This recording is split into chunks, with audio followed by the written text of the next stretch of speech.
नमस्कार.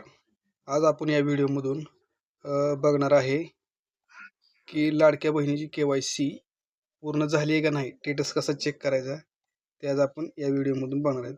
तर मित्रांनो, पहिला तुम्हाला क्रोम ब्राउझर ओपन करून घ्यायचं आहे तुमचं. तुम्ही कुठलंही ब्राउझर ओपन करून घेऊ शकता आणि त्यानंतर तुम्हाला ह्या ठिकाणी टाईप करायचं आहे किंवा तुम्ही लिंकवर जाऊन लाडक्या बहिणीच्या क्लिक करून करू शकता डायरेक्ट.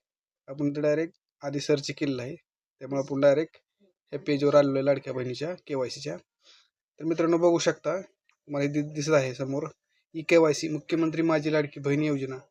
ते लाभार्थी आधार क्रमांक म्हणजे जी महिला आहे तिचं आपल्याला चेक करायचं, तिचा आपल्याला आधार नंबर टाकायचा आहे त्या ठिकाणी मित्रांनो.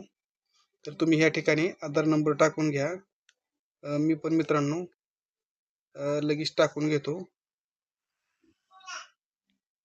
तुम्ही पण टाकून घ्यावा.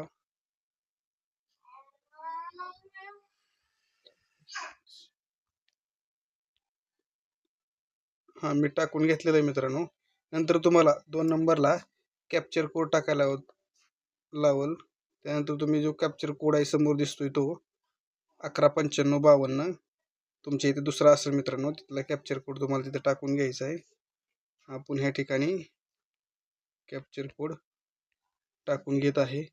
नंतर तुम्हाला डायरेक्ट मित्रांनो खाली यायचं, इथं काहीच करायचं नाही, डायरेक्ट मी सहमत आहे ह्याच्यावर क्लिक करायचं आहे मित्रांनो ह्या ठिकाणी. आणि OTP पाठवा ह्याच्यावर फक्त क्लिक करायचं आहे. तर तुम्हाला समोर मित्रांनो दिसत असेल, ज्या महिलेची KYC पूर्ण झालेली आहे त्या महिलेला या आधार कार्डची KYC प्रक्रिया पूर्ण झाली आहे असं वॉर्निंग ह्या ठिकाणी दिसेल मित्रांनो. म्हणजे लाडक्या बहिणीची KYC या ठिकाणी पूर्ण झालेली हे तुम्हाला समजून जाईल. धन्यवाद मित्रांनो. व्हिडिओ आवडला तर आपल्या चॅनल लाईक, शेअर, सबस्क्राईब नक्की करा. असेच नवनवीन व्हिडिओ आपण आपल्या चॅनलवर घेऊन येत असतो. धन्यवाद.